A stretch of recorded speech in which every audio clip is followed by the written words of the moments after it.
तो starting of with kinematics, एक linear motion की पहले बात करते हैं। डिस्टेंस क्या होता है? The total length moved irrespective of direction. Displacement क्या है? इन अ सर्टेन डायरेक्शन, ये वेक्टर होगा। स्पीड क्या होती है? Distance travelled per unit time, no direction. Velocity क्या होगी? Rate of change of displacement. और acceleration, rate of change of velocity. ये डेफिनेशंस क्लियर है? जी सर। एक डिस्टेंस टाइम ग्राफ के अंदर कांस्टेंट स्पीड इस तरह रिप्रेजेंट होगी। एक और डिस्टेंस टाइम ग्राफ में रिटर्न जर्नी की कांस्टेंट डिक्रीजिंग स्पीड आप इस तरह शो करोगे। एक्सेलरेशन डिस्टेंस टाइम ग्राफ में, ये सारे क्या है? डिस्टेंस टाइम ग्राफ है इस वक्त। एक्सेलरेशन ऐसे क्यों शो होगी? क्योंकि ग्रेडियंट क्या बताता है डिस्टेंस टाइम ग्राफ का? सर इसकी ग्रेडियंट सर इसका वेलोसिटी। एक वेलोसिटी। सेकंड। तो जब वेलोसिटी बढ़ेगी तो एक्सेलरेशन इसी तरह शो होगी। और डिस्टेंस टाइम ग्राफ में जीरो वेलोसिटी आप कैसे शो करोगे? By drawing a straight line, क्योंकि डिस्टेंस वही का वही है और टाइम के साथ चेंज नहीं हो रहा। लेकिन इन वेलोसिटी टाइम ग्राफ कुछ फर्क हो जाता है, क्योंकि इसका जो ग्रेडियंट है वो एक्सेलरेशन दिखाएगा और area in the graph change in distance. अब वेलोसिटी टाइम ग्राफ के अंदर you can see that acceleration आप कैसे दिखाओगे? एक स्ट्रेट लाइन। लेकिन डिस्टेंस टाइम ग्राफ में एक्सेलरेशन कैसे दिखाते हैं बेटा? Increasing gradient, because velocity is changing वहां पे। यहाँ पे तो आपके पास ग्रेडियंट ही एक्सेलरेशन है, डिसेलरेशन इस तरह दिखाओगे। और कांस्टेंट स्पीड यहाँ पे आप इस तरह करके दिखाएंगे, जबकि डिस्टेंस टाइम ग्राफ में हम कांस्टेंट स्पीड कैसे दिखाते थे? लाइक दिस, क्योंकि डिस्टेंस भी तो चेंज करना था ना। In a velocity time graph constant speed shows a straight line. इसका मतलब ये नहीं होता कि ऑब्जेक्ट रेस्ट पे है, नहीं, स्पीड वही है विद द ऑनगोइंग टाइम। यहाँ पे हम स्टेशनरी कैसे दिखाएंगे? आप बिल्कुल एक्स एक्सिस के ऊपर एक लाइन ड्रॉ कर देना, विच मीन्स जीरो स्पीड। समझ आ गई?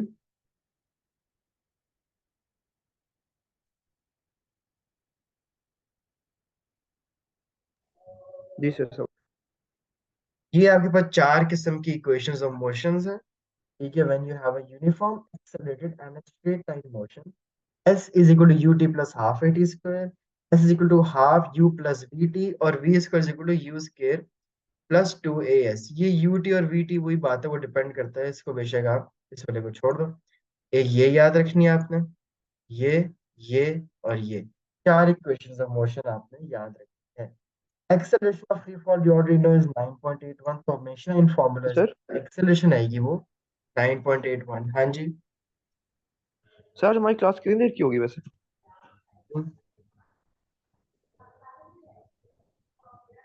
जी सर। Any reasons? क्या सर, वो कुछ गेस्ट आए हैं वो भी उनकी वजह से सर। ये बस थोड़ा सा ये ओवरव्यू दे रहा हूँ, उसके बाद वो आप रिकॉर्डेड लेक्चर सुन लेना मेरे काइनेमेटिक्स के, मैं भेज देता हूँ। वो पूरे पूरे पढ़े हैं, सही।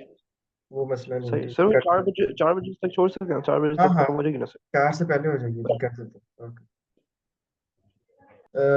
इसके अलावा आता है motion of bodies in falling. ये भी वही ग्राफ्स हैं, बार बार आते हैं, जरूर याद करने हैं कि डिस्प्लेसमेंट कैसे शो करोगे। It continues to curve as it accelerates in graph levels of as it reaches the terminal velocity with air resistance।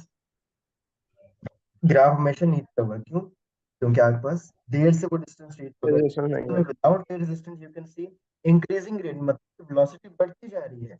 लेकिन जब एयर रेजिस्टेंस है, इसका मतलब है कि एक्सेलरेशन आपके पास जीरो हो गई थी और वेलोसिटी आपके पास कांस्टेंट हो गई थी। क्यों? क्योंकि weight was equal to the air resistance.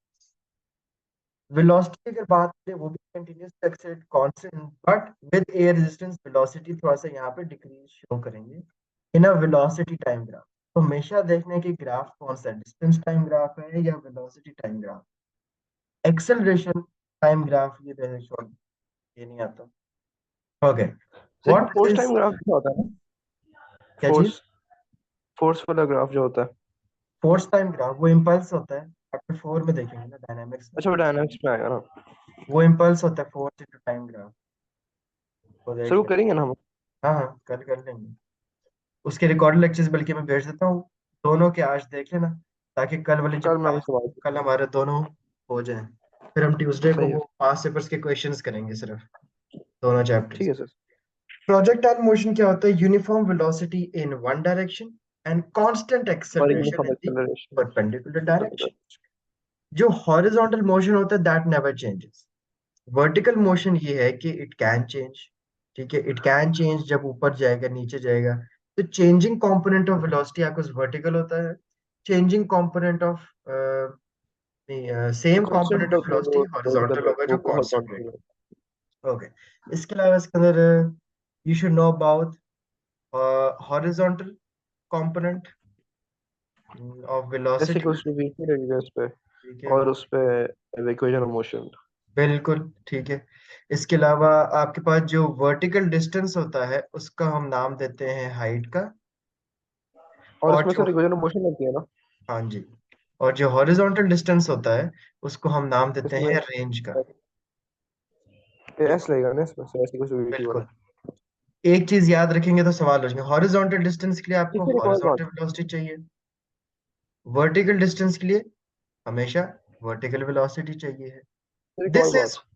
What we call a projectile. इसको हम पैराबोलिक क्यों कहते हैं, क्योंकि मैथ्स में शेप को भी पैराबोलिक कहा जाता है।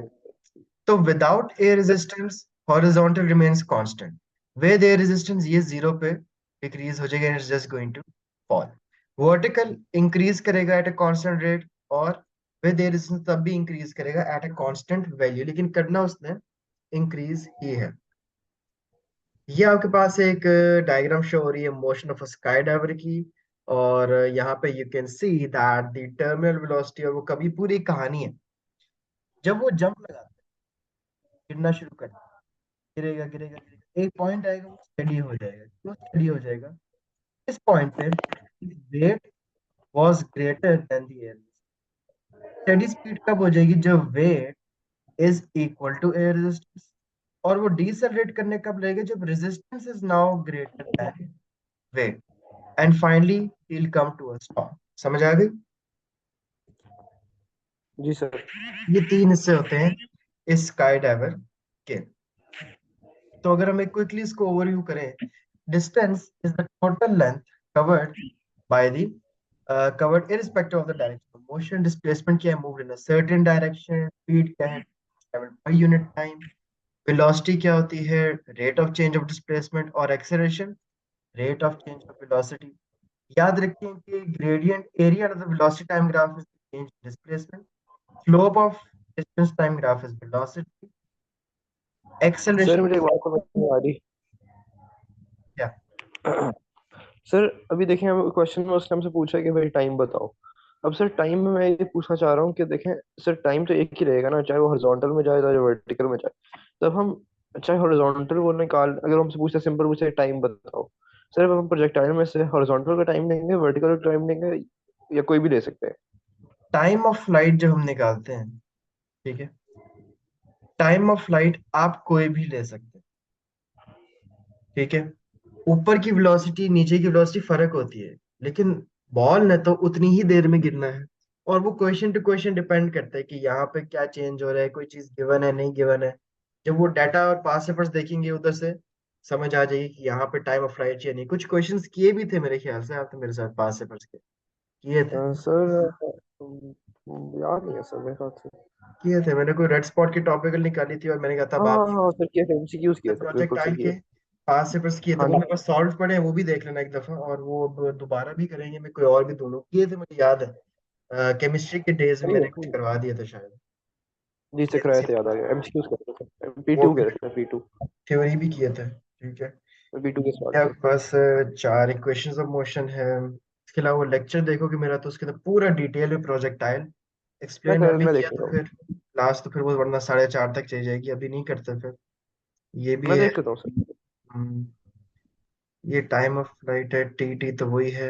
ये आपके पास प्रोजेक्टाइल के अंदर थोड़ा सा फर्क है, अब ये देख ले, इजीली ये समझ आ जाएगी। आपने भी खुद ही सही है बताया सर। कि हॉरिजॉन्टल डिस्प्लेसमेंट निकालने की ये है। ठीक हो गया? किताब आपने बताया था सर रीजन भी। बिल्कुल। और वर्टिकल के लिए हमेशा ये, फिर यू एक्स यू वाई हो गया।